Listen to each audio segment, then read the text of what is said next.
Yeah. Man, what going on, bro? It's your boy Real Funny as fuck, we back at it again with a video, cuz. Man, I just made some fire ass pizza on my mama.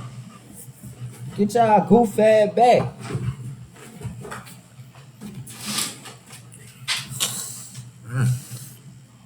That bitch. But man, we got Florida deputy killed by a man with an AK rifle after trying to help him. I know he regret that day so damn bad. Nigga can't even serve protect his own community without getting shot. But that's an everyday thing, huh? You signed up for that shit, Funeral huh? procession through a small Florida city for a beloved sheriff's deputy murdered by a homeless I'm bushing.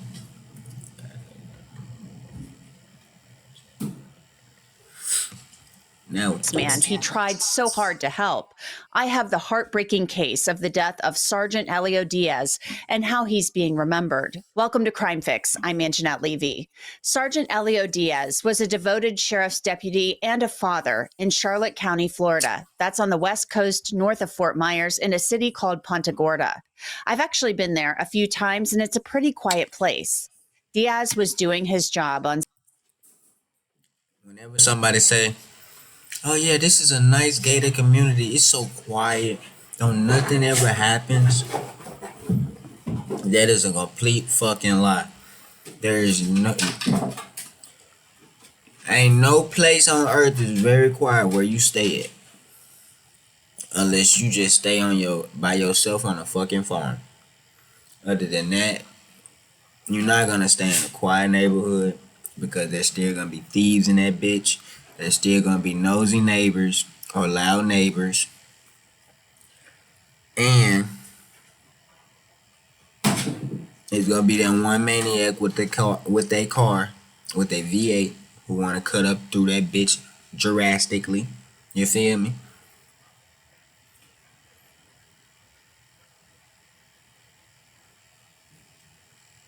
I ain't got the fourth one yet, but them three is top three though.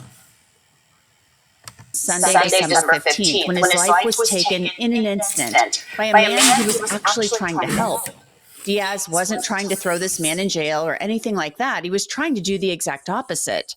The sheriff explained what happened as Sergeant Diaz pulled over a man he would later learn was named Andrew Mostyn. So it started on Sunday just after 3 o'clock. Let's use Creative Cloud Pro to design a postcard. Adobe Photoshop's new AI feature makes it fast and easy. I use Sergeant Elio Diaz was traveling northbound on the 41 bridge in Punta Gorda. He ran the tag of a white pickup truck, and the tag came back with an FR suspension on the driver. An FR suspension is known as a financial responsibility, which is also another words for there was no insurance on the vehicle, which means that.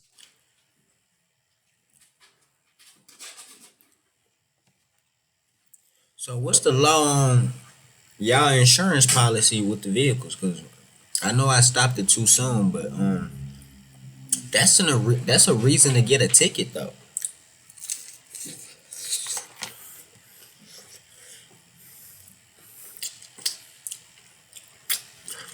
So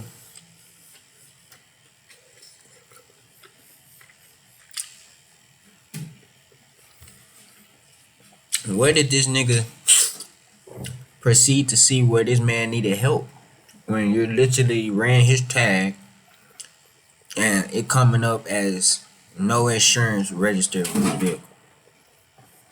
Well, insured on his vehicle. So what the fuck you gonna do? Pay for his insurance? The hell?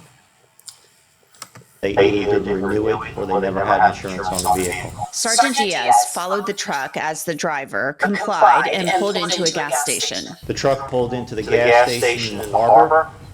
Elio pulled in behind him and initiated a traffic stop. Now, the encounter with the suspect in this case was cordial. Elio was actually out with him for over an hour.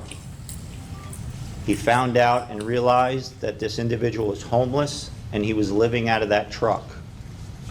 And Elio was working with him to try and contact the insurance company to try and get his insurance reinstated so we would not have to tow that truck and all the property that was in it, because his entire life was in it.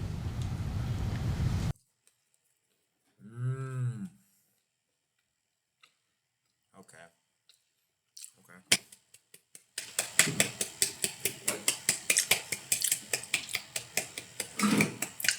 Okay. Okay. It's good to see that there's people who are willing to help those who actually do live in their cars. That's a bonus. I fucks with y'all on that. Because I wonder, yeah, this person might be homeless. This is if they got a cash car type shit. They got a cash car. The title and registration is in their name. But they don't have enough money to get insured. They don't have any money to get insured. So do they let him off with a warning, or do, like he said, get it towed? But he was calling the insurance company to reinstate the vehicle. But how are you going to reinstate a vehicle if you don't have the money to pay for it?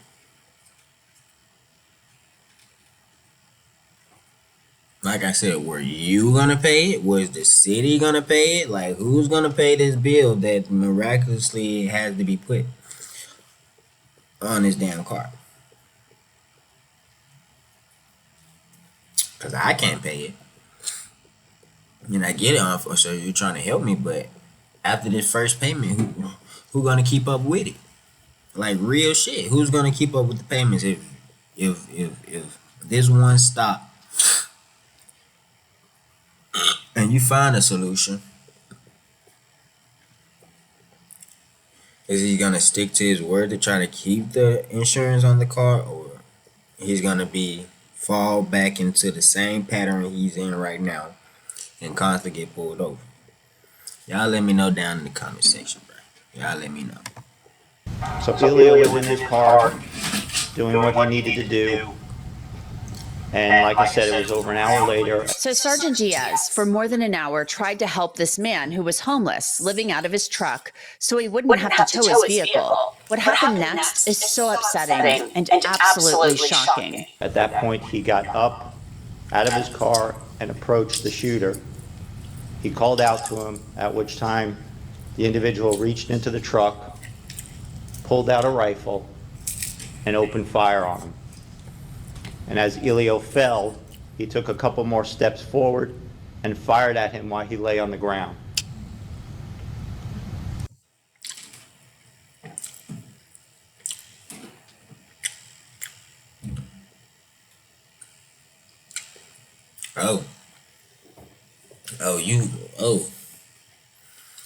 He wants to make sure he finished the job. Oh, damn.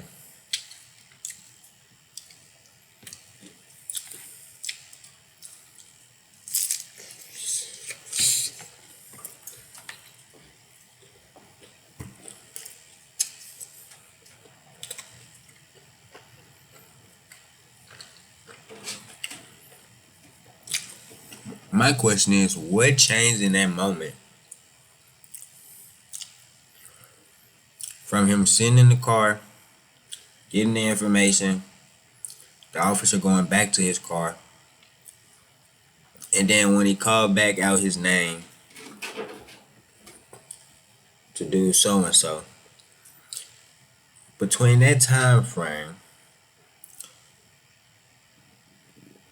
why was you thinking about offing this man?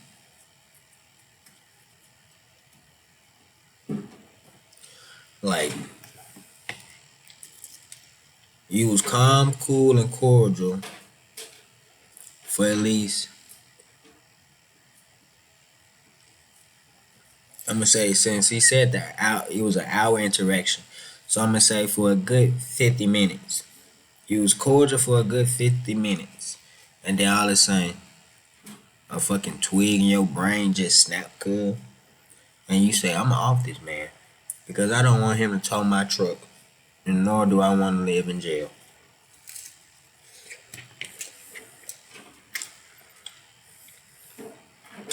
Too late for that. You done fucked up. You fucked up your whole rights, my boy. You still got them. But you ain't got no more free will. We know that he fired at least 10 shots, and Ilya was hit multiple times.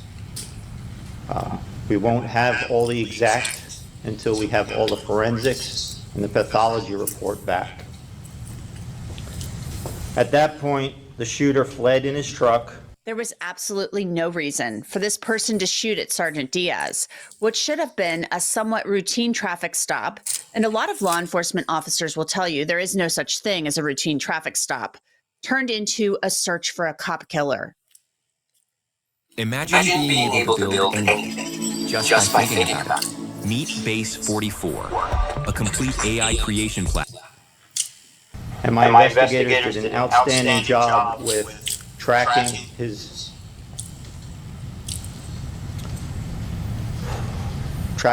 travel. During the time he stopped, he had switched out his tag from the Florida tag that was on it to a Georgia tag. He also put on a ballistic vest. The ballistic vest had armor with level 3 steel plates in both the front, back, and sides. Level 3? Level 3? This nigga play card for real. Level 3?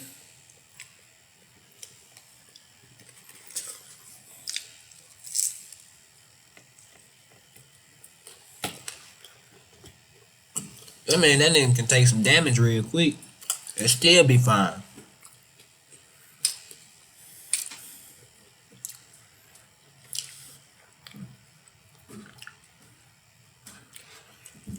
Hell nah, my nigga came equipped with his own ballistic vest. That means someday down the line, he planned for that shit.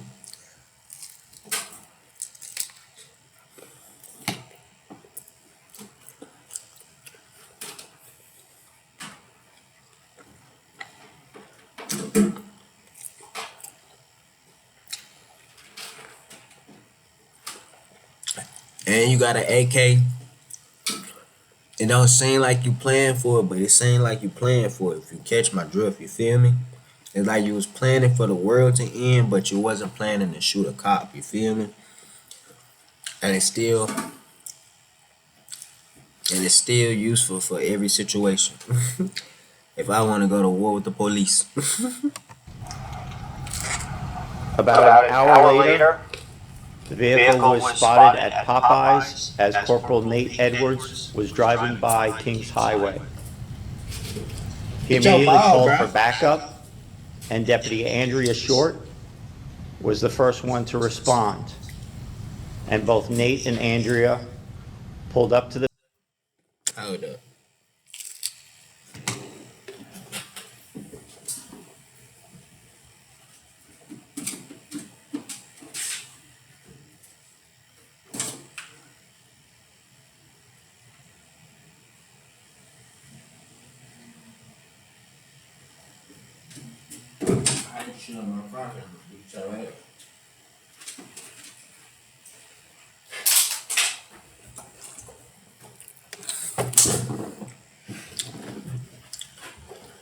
vehicle and immediately drew their weapons and ordered the driver to show his hands.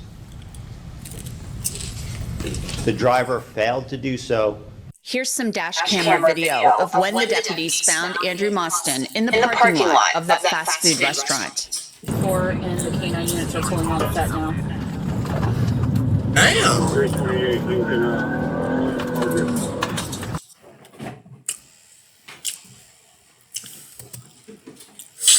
So that fast food restaurant. 4 and the K9 units are pulling on set now.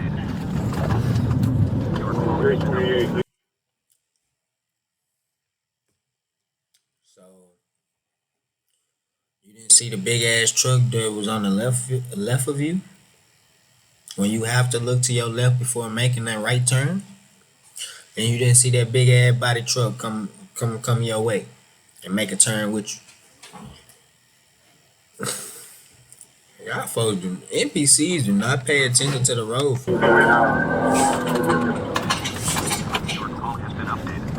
go, stay off the radio. Do the units on scene for traffic.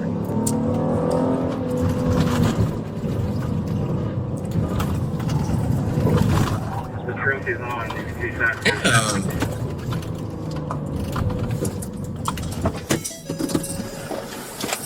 Sheriff's office, show me your hands!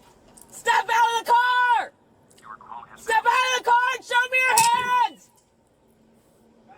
Step out! I'm sure, like, if I was the Mustang, I would back the fuck up. Right.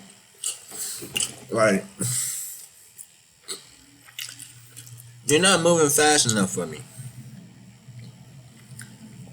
That's why y'all some reckless ass drivers anyway. Can't do shit right. Can't do a burnout.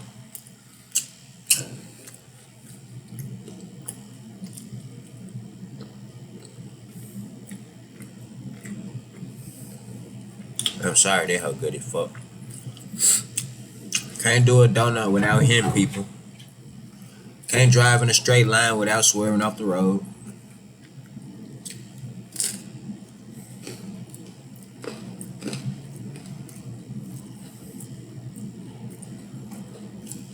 You got to do better. You got to do fucking better, man. Step out! Step out of the car! Show me your hands! I can't see your hands! Show me your hands! Stop moving!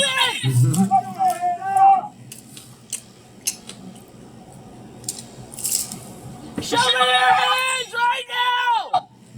I can't see his hands! I can't see his hands.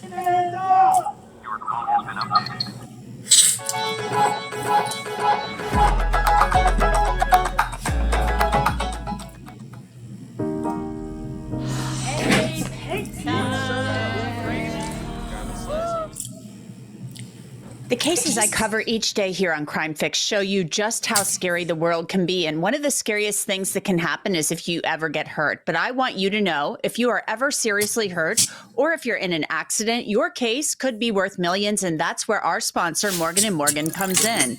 The firm has an army of more than 1,000 lawyers who will fight for what you deserve, and they have the track record to prove it.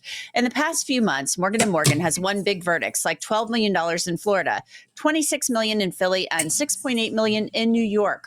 All were much higher than the highest insurance company offer. Seeing if you have a case can be done in 8 clicks or less, and you don't even have to leave your couch to start one. Also a great thing, you only pay Morgan & Morgan if you win. There are no upfront fees. So if you're ever hurt, you can easily start a claim at forthepeople.com/crimefix. The driver did not comply. Deputies continued to order him to get out of that truck. Find the subject. Go through the drive-through side. Step out of the car right now! Bro, I can't see your fucking hands! I froze the video there. A deputy actually fired because they said that the driver pulled his rifle. There's another view from a deputy's body camera that shows the encounter. Back up.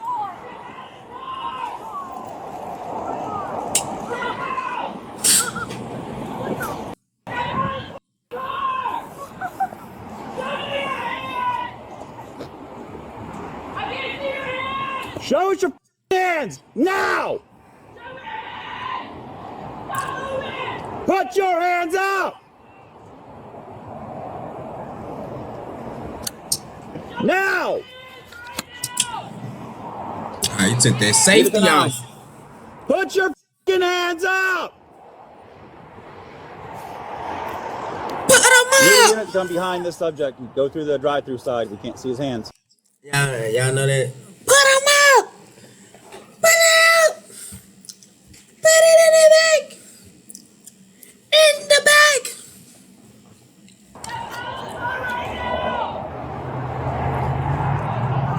Let me see your fucking hands! Now!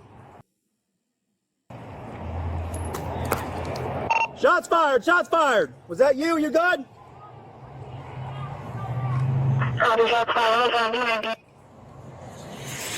I need someone with a shield! It's a dog! I think it's a dog!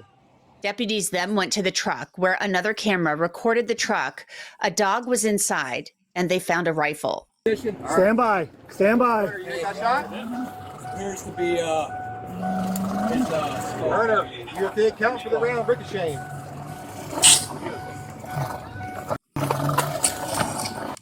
Damn, did you hit the dog?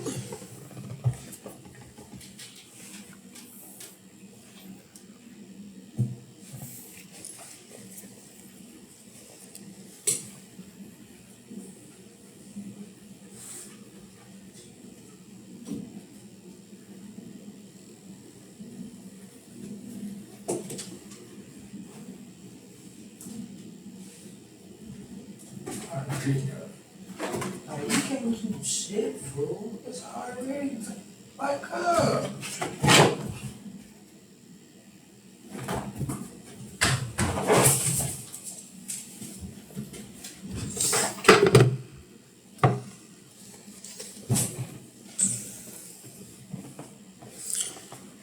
I don't know what type of toys I need to keep you with, cause you can't keep shit.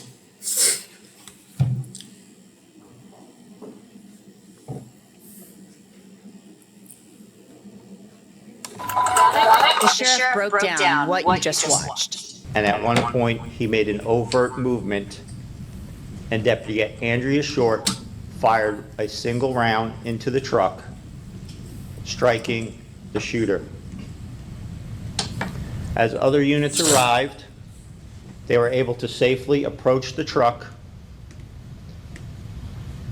and enter it, and were able to remove him. When they opened up the truck, the rifle that was later determined to be used in the murder of Elio Diaz was lying in his lap within his hands.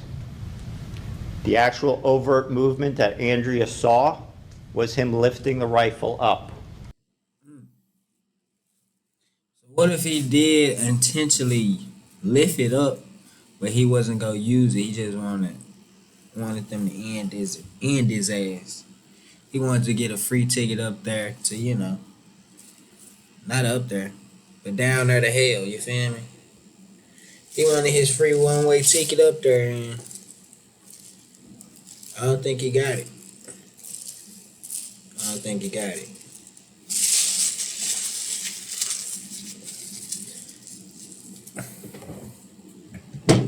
I don't think he got it. Cause I'm sure thinking they struck the motherfucking dog the way that bitch was breathing. Immediately began life-saving efforts along with other deputies. He was airlifted to a nearby hospital where he later died. The sheriff said Andrew Mostyn's rifle had 18 rounds in the magazine and 1 round in the chamber. Inside the vehicle, the sheriff said they found hundreds of rounds of ammunition, 2 gas masks, loaded magazines, and 2 more rifles. It appeared as if Andrew Mostyn was ready for a firefight. They fire. Buddy, you're homeless. How the fuck did you get all that shit? I'm pretty sure you had that shit before you was homeless, but I'm saying, how was you able to buy more bullets, nigga? All them fucking cases. I said cases. All them fucking magazines, nigga. And you think you're not gonna you're not gonna need extra ammo lying within around the place, but you're fucking homeless, living outside of your truck, and you got 2 gas masks, 3 assault rifles, bag full of a duffel bag, plenty magazines, and it looked like a fucking bottle rocket, if I'm not mistaken. Like, like they said, you was ready for a shootout. Who are your ops? You're a fucking homeless man. Who is your ops? Who is your ops?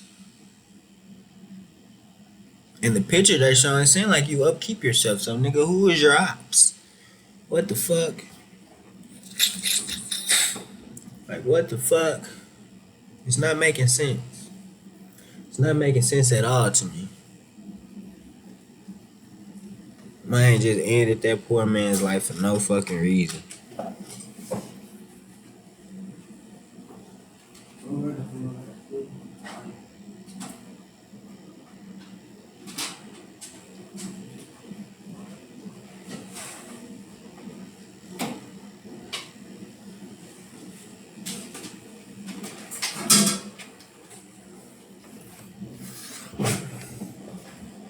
That he used was a Roman SAW 1, which was lying in his lap, and he used 7.62 rounds, which were full metal jacket. Damn! Damn!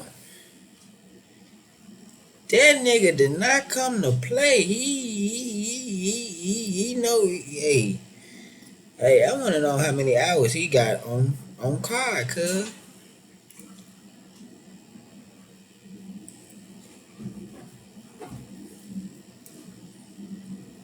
Nigga have full metal jacket.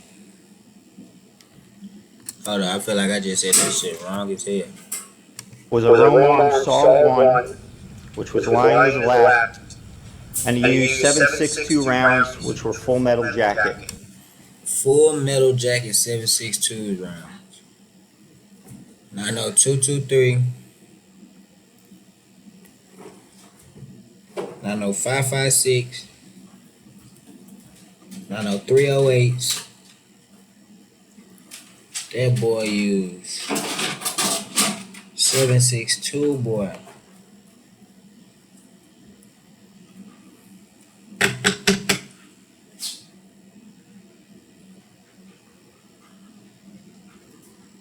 .762, boy, with full metal plate jacket.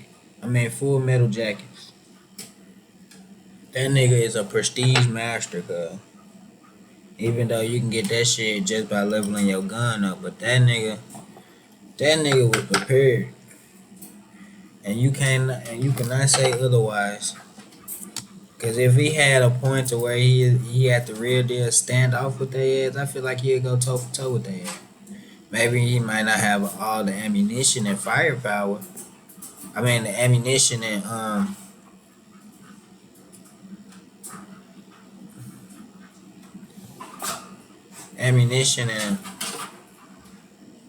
the numbers and how many shit. How the fuck I was gonna say this?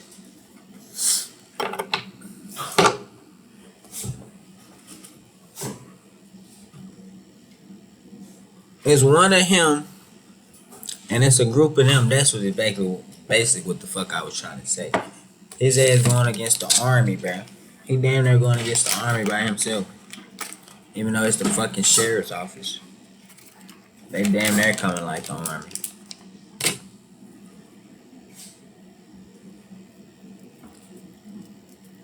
Boy.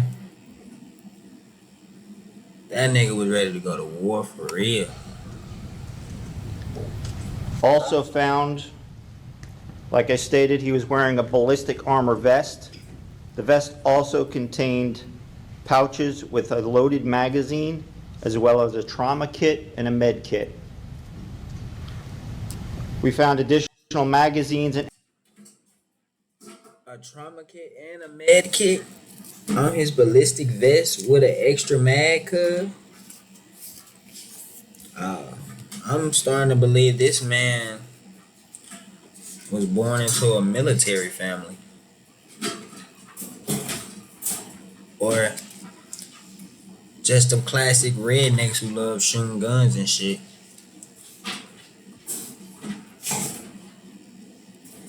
boy, ain't no fucking way, bro. This nigga got level 3 armor, y'all. Level 3 ballistic vest armor. Then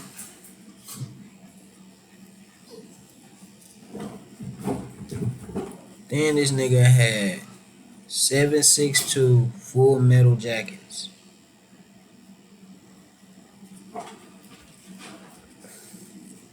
If you don't know what that does, just look up any gun video saying what does 7.62 metal jackets does to your body. And if the slow-mo guys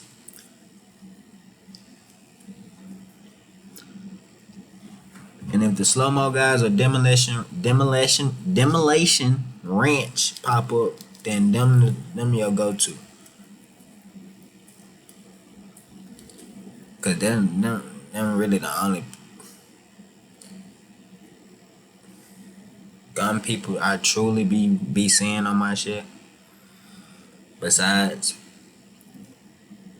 I think it's Devon Jasper or something. And that GHG Hustle guy, I had reacted to one of his videos when he was going to buy a new gun and shit.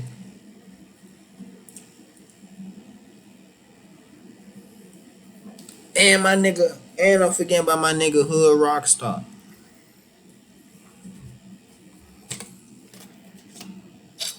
Baby. Can't forget my Louisiana boy. The nigga who I really truly be watching though. I said that I be having brain farts, cuz. So if I really say some shit like as if I didn't do it but I really did, it was just because I was having a slow moment, cuz I promise it was. Don't take no offense to it, you feel me?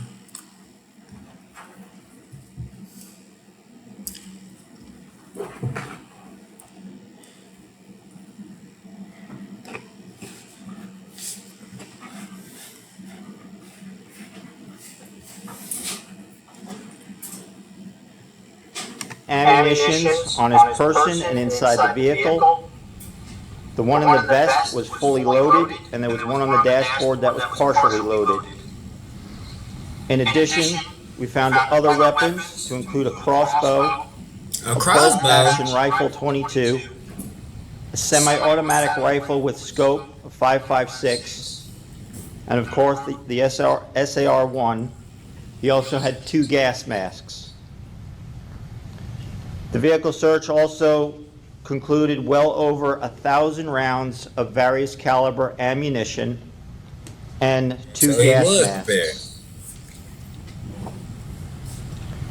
Now, what we've found out about the firearm is this firearm was initially purchased back in Pennsylvania back in 1999. Damn! From what we can tell. 1999, cuz?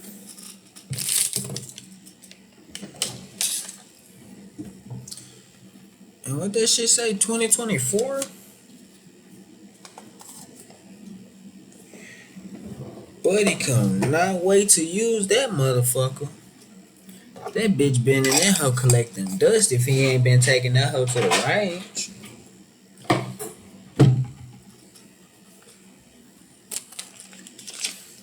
Well, at least we know it was legally purchased and not illegal.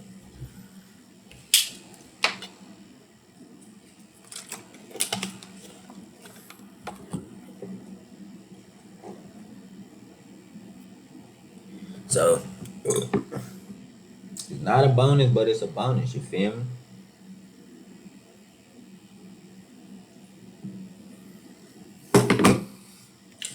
Shit ridiculous.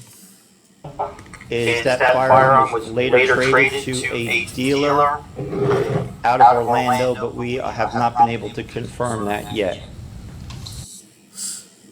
Take a look, as low as $22 a month for car insurance. Your insurance company doesn't want you to see this, but I'm going to show you anyway.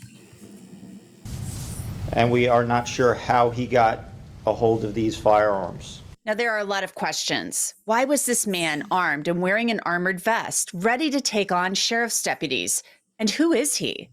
He was reported missing in March. Montgomery County Police in Maryland put out this missing poster asking for information about Mostyn, saying he was last seen on March 30th, driving a white 2000 Ford F-150 with Georgia registration. The license plate number was RYH 3051, and Mostyn was driving toward Washington, D.C. His criminal history is actually minimal. It's all out of Georgia. He had a couple DUIs, possession of marijuana, and an obstruction charge.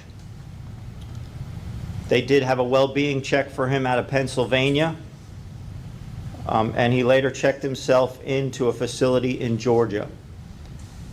From what we've learned from the mother, she said that he self-medicates and also becomes manic, that he uses hallucinogens, which we did find packets of mushrooms in the vehicle. Oh, damn. Right now, we do not have any evidence. That's why the fuck he shot them, man. That nigga was tripping off mushrooms. He genuinely thought there was somebody bad in the situation. Or somebody to come do harm to him in that situation within it. But I'm saying, though, he had to get paranoid while the cop was in that hole running his information for that to happen.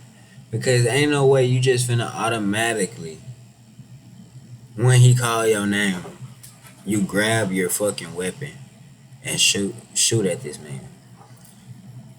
So something in your fucking mind clicked to make you have a bad experience, to take this man's life, and now your ass is dead. Stay off them hallucinogens, man. Y'all, them hoes is not fitted for weak-minded people. And I'm being dead ass.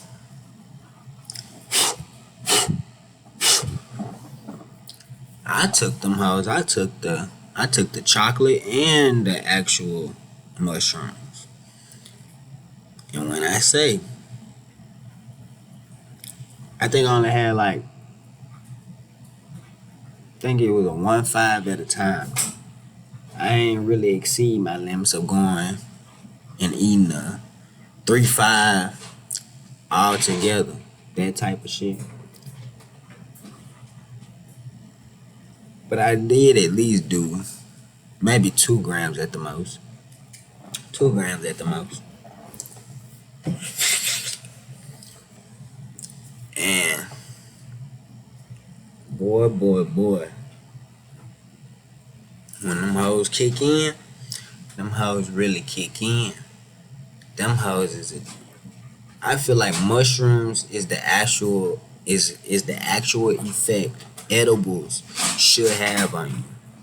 Because the way it just pulses through your body and it make you feel good, that's how edibles should make you feel.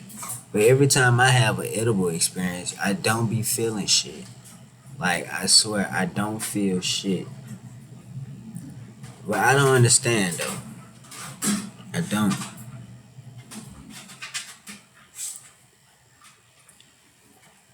My tolerance can't be low for the shit.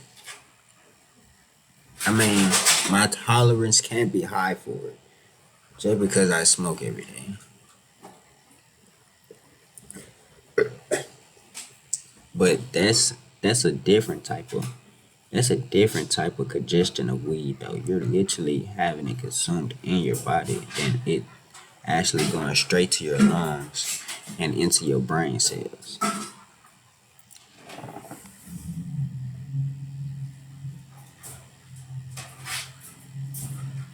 So what makes it not kick in sometimes? That's what I want to know. Is it more of an internal body thing, or my body's fighting that shit, or it's not good, or it's weak as hell? I don't know, because I'm telling you, I've had plenty edible experiences that I wish was equivalent to me taking mushrooms. Because I didn't feel shit. It was like I wasted my money, to be honest. If I'm being fucking honest, it feels like I wasted money each and every time. That's why I don't buy them hoes no more. But I would say, I ain't gonna lie, I would get back on the mushrooms again, though. I would. I would. But that's just me. Because I can handle them. I might throw up off of them hoes, but I can handle them. To where I won't have a bad experience, or me wanting to fucking off somebody, or me wanting to fight somebody, or me wanting to kill my damn self, or me just having a bad experience in general, cuz that's all I'm saying. That's all I'm fucking saying. This man had a bad experience. Well, a good experience turned bad. He got paranoid, and now he's sent up in the sky. Evidence that he was under the influence. Again, we're going to have to wait for toxicology to come back to find out if there was anything in his system. And we have not been able to confirm any official diagnosis of mental health issues at this time. Everything we're getting from family members. His mother also stated that the shooter had a dislike toward law enforcement due to an alleged past trauma incident with his dad as a child, and harbors resentment toward law enforcement because he feels that they did not protect him.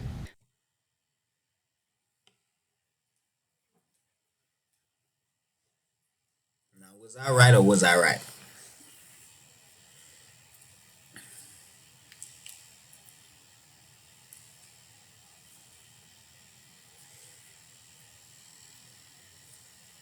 I literally said, from the time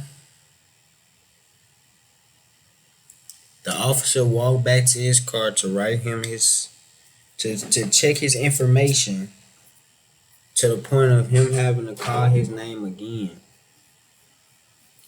to let him know that his insurance came up as a faulty, or it's not, or the vehicle is not insured. So now we know his trauma from his dad dealing with the police inflicted the brain, which caused him to do harm to the police. We're not justifying that it's acceptable and okay, but we're just saying that we know the reasoning behind the switch up while on mushrooms. That emotional trigger inside his mind instantly clicked, and all that anger and frustration took over his body, and he didn't know how to exhale that anger and emotion for real. So what he knew, because of what he had around him, and he said, "Oh, I lost my pops to police brutality. I might as well take one. This for you, pops. I'm sending you one. I'm sending you one because of how they did you back then. And I'm sorry for that, but you feel me? That type of shit. I feel. Hey, I'm just saying. I may be wrong, but I'm just saying that if I was in that situation, that's how I would be thinking. You feel me? The sheriff is obviously frustrated, and he's incredibly angry. He was asked by a reporter about mental health issues that Mostyn had, and his family and friends being aware of that, and a possible lack of services. Well, it's no secret of all the work that I try and do in the mental health realm, and I've been working with our legislators to get some legislation passed and to make our system of care better for everybody. But people need to take some sort of responsibility.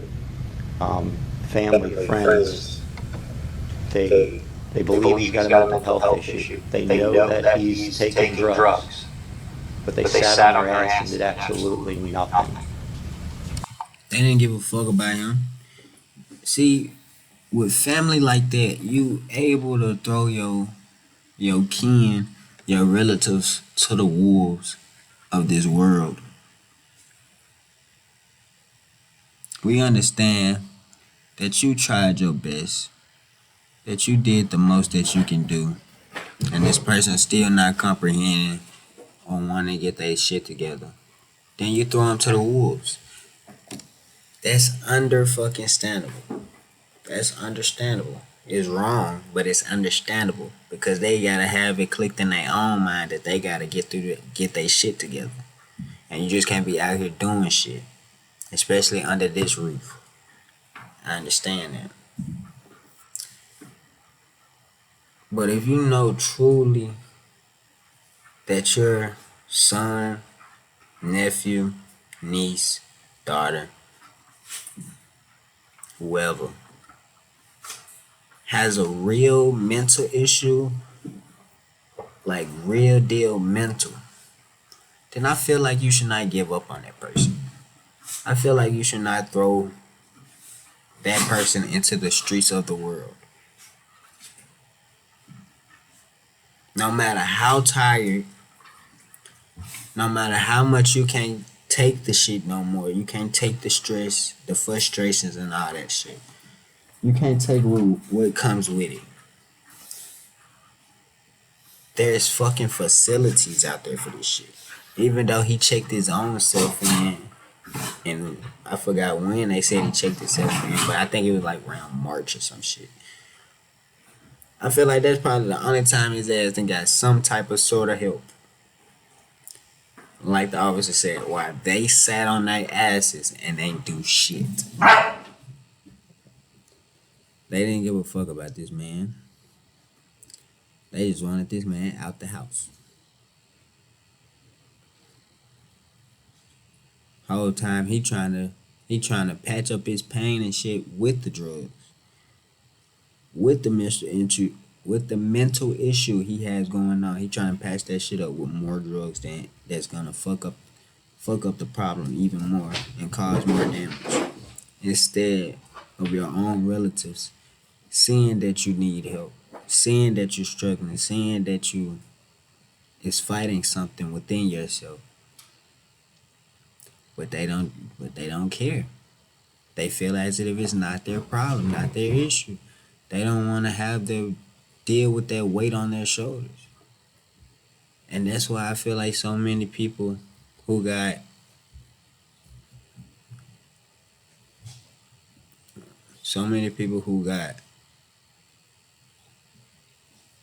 children with disabilities, it takes a strong kingdom, for real. It takes one hell of a strong ass kingdom.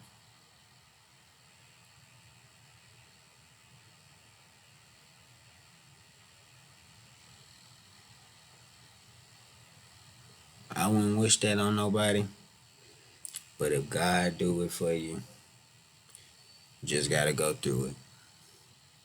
You just gotta go through it. That's all I can say. But it really be on the parents though, because follow the pregnancy procedures and maybe you won't come out with a disability. That's all I'm saying. They knew he had weapons. They did absolutely nothing, and this was the result. People need to speak up. It's not a hobby. It's your empire.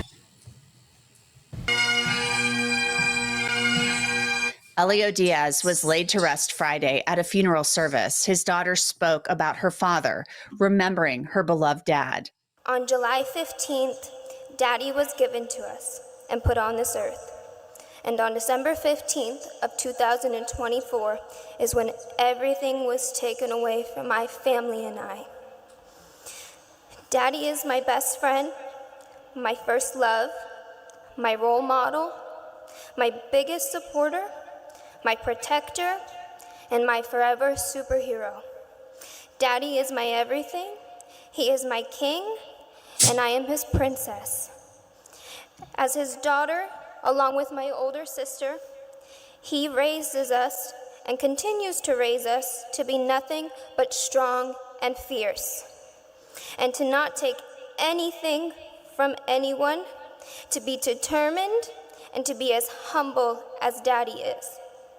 I am very fortunate enough to experience the world through his eyes, the eyes that are filled with an endless amount of kindness, wisdom, and a deep, deep love for all of those around him. My daddy has a way of making everyone feel seen, heard, and valued. He not only shows me, but he shows the whole world what it is to not just to be a father, but a man, a husband to my mom, a son, a true friend, and a true brother to all. Daddy also shows the importance of family, the power of perseverance, and the beauty of a life lived with purpose. And not a lot of kids have the privilege of growing up and seeing what true love is between their parents. To be able to say and know how much they loved one another through anything and everything. Just absolutely heartbreaking and so unnecessary. That's it for this episode of Crime Fix. I'm Anjanette Levy. Thanks so much for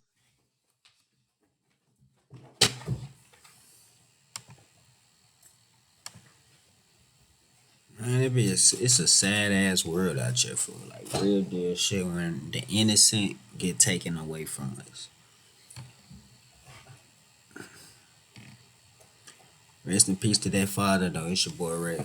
Peace.